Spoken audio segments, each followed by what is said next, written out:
if you look at Rory McIlroy's career, nobody ever can say he hasn't been an amazing, amazing player, and he's a 4-time major champion. But the word has then. Well, yeah, I know, and if you look at how well he's done in majors altogether, I mean, 2022, he came second in the Masters, tied 5th at the US Open, 3rd in the Open and 8th in the PGA. Last year, he was cut from the Masters, but then came second in the US Open, tied 6th in the Open and tied 7th in the PGA. And obviously, yesterday, he came second. So he's now got 4 major wins, and he has got 1, 2, 3, 4 seconds or tied seconds. But unfortunately, and obviously, in the history books, people don't really remember second places, certainly in golf. And it got me thinking about this a bit more in the sense of when you look at the guys like Rory and compare him to an Adam Scott or a Sergio Garcia or Justin Rose, who've all been on the channel. There's a lot of golfers out there who winning a major championship feels like it's almost essential for them to kind of retire happy. And you look at a golfer like Colin Montgomery, arguably the most famous golfer ever to not win a major. Maybe Lee Westwood follows closely second. Their careers will never feel, although as good as they've been, they've missed out on that major. And you could argue in football terms, Steven Gerrard never winning the Premier League. It's the same kind of thing. When you look at a guy like, again, Adam Scott or a Sergio or Justin Rose, who've had all great careers, winning that one major was massive for them. And it really feels like they could almost retire tomorrow. They've got that major championship. I'm sure they'd love to win more, and they may well go on to win more. And then you've got guys now like Tommy, who I know he's nowhere near needing to worry about this, but Tommy Fleetwood can't not win a major in his career. He has to win a major. I think it's such an important thing for him to do. But when you look at Rory now with 4 major wins, that's incredible. Of course it is.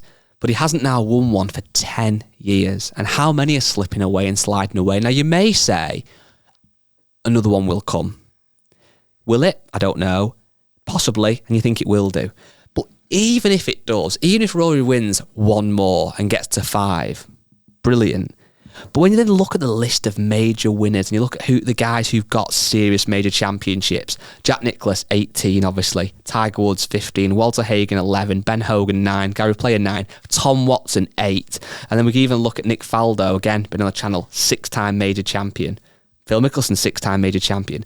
They're the names that Rory should be mixing with. Rory, in my opinion, should be going down as a legend of the game, as a Tom Watson with 8 majors.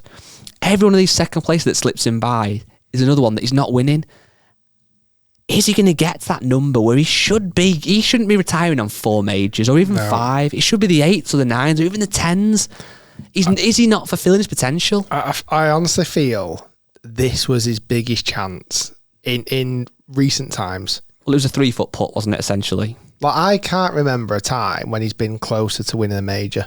Obviously, he was leading going into the 150th Open at St Andrews, but then you obviously had Cameron Smith come from nowhere and put his lights out and win it outright. When McIlroy got tied with Bryson and he was a hole ahead, I never really thought, or he actually went a shot clear, or did he go 2 shots clear? I still didn't think he was going to do it. There was just something in me. I was like, I don't think this is going to end like this. I don't think Rory is going to par in and win this tournament, which is crazy to say because it's Rory McIlroy. He has every shot in the bag. He is undoubtedly one of the most talented golfers that have ever walked the planet, yet he's got a 2-shot lead or a 1-shot lead with 3 or 4 holes left to play, and I wasn't convinced he was going to win it. And it's mind-blowing. If that was a normal tournament, I think he would have won it. I think if that was a normal PGA Tour event, he would have won that event. It's the fact it was a major, and that must go through his head. He had that putt on 16, a 3-footer, and there was a start. He'd not miss. He'd hold 494 3-foot putts in a row or something like that during the season. That's the first one he missed. And then to go on and not get up, I thought it was a stupid club decision on 18. I know Nick Faldo was talking about it on the commentary. I don't think he should have hit driver. He hit 3-wood every day. He hit driver into the rubbish. He left it short of the green, didn't get up and down. Like, I don't know. A lot, and I've never been in this camp, but there's a lot of talk online today about whether it is time to get a new caddy. And I've never been in that camp. I've never been in it. But when you look at those decisions coming down the stretch, is it time for him to get a more experienced caddy on the bag? Maybe, and I'm certainly not qualified to make that judgment, I don't believe. But when you think about what a caddy does, if you look at where he has, look at the last number of years, it's where he's finishing major championships. These seconds, these tied seconds, these thirds, these millions of top tens. Is it the caddy that's going to move that little bit more, or does that come down to bottle? Certainly, a caddy can certainly give you confidence and try and take your mind off it and relax you and put you in a good headspace. But surely when you get yourself to those places like that, which is just knocking that short putt on the last hole, the caddy can't hold your hand. The caddy can't hit the putt for you. It comes down to you and what's in between the ears. What are they saying to him in that moment in time? Like when you look at someone like Ted Scott, who's won so many major tournaments, not only with Scotty Scheffler, but also with Bubba Watson, they must be saying something that's helping that player stay calm in that time period. But I'd put that more down to like sports psychologists that you see and stuff. The caddy is there, obviously we know, more than just to carry the golf bag. But if that caddy is giving you the right advice all week to get you hitting the golf ball well and in the right places and helping you get into that top 5, that top 10, that first place, surely then it comes down to you doing it. I don't know. As I said, it'd be great to hear some advice off a caddy, maybe. I mean, I'd genuinely, I'd love. Unfortunately, we've not managed to get him on the channel yet. I would love to get Rory on the channel.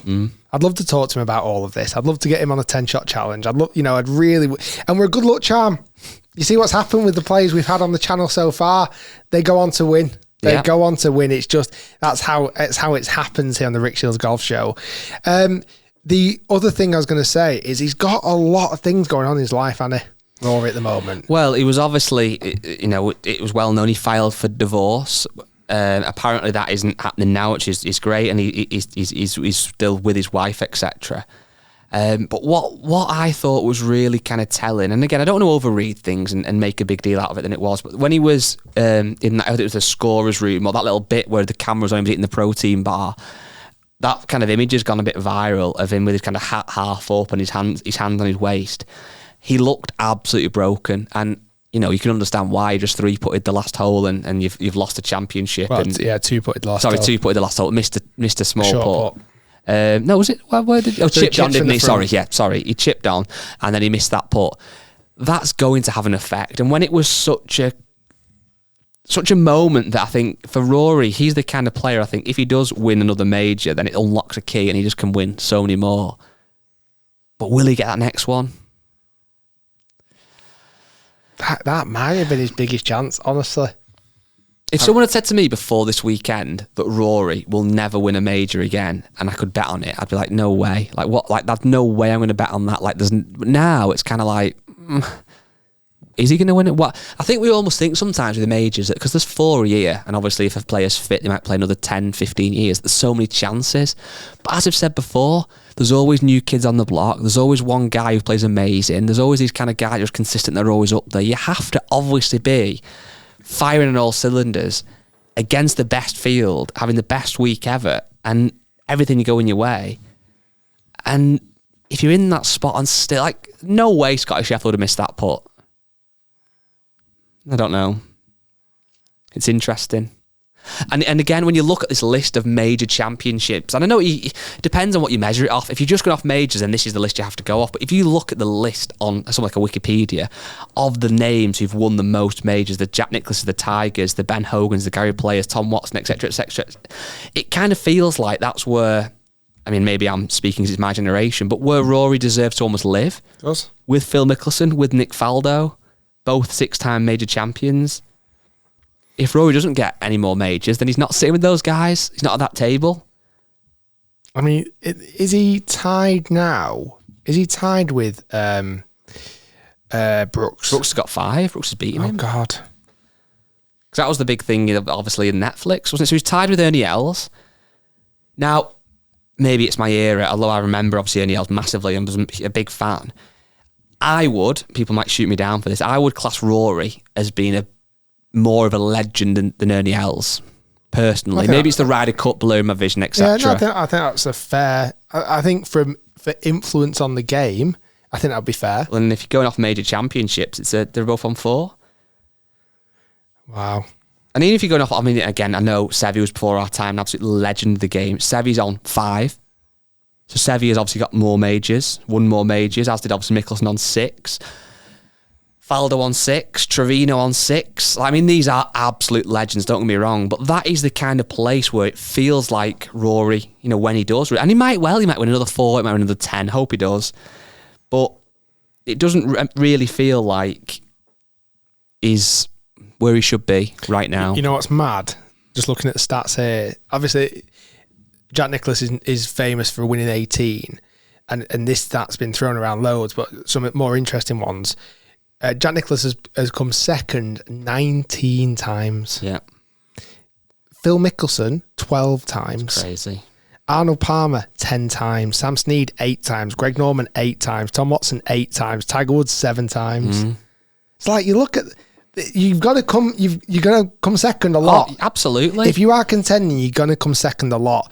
It's just at the moment it feels like Rory's getting too many close calls and not enough. And also, over the line. I think it's the fact of the length between wins as well. And also, if he'd have had years, so he's obviously not won now for 10 years a major, but he has been obviously competitive and he's been at the top of his game for the most of that 10 years since had some obviously slightly weaker spells. But at least out of the 4 majors a year, he's come top 10 in at least one every single year. And obviously, there's some years he's come 2022 came top 10 in all 4 majors. Other years he's came top 10 in 3 or 2, whatever.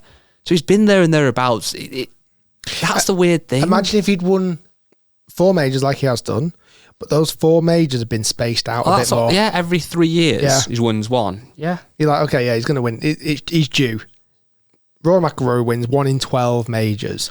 The fact he's not won one now in 1 in 40. And also if he'd have had that spell like he had, but then he was injured, God forbid, or he just completely fell off form or something, you'd kind of get it. But he's been world top 5 for forever, hasn't he? Yeah.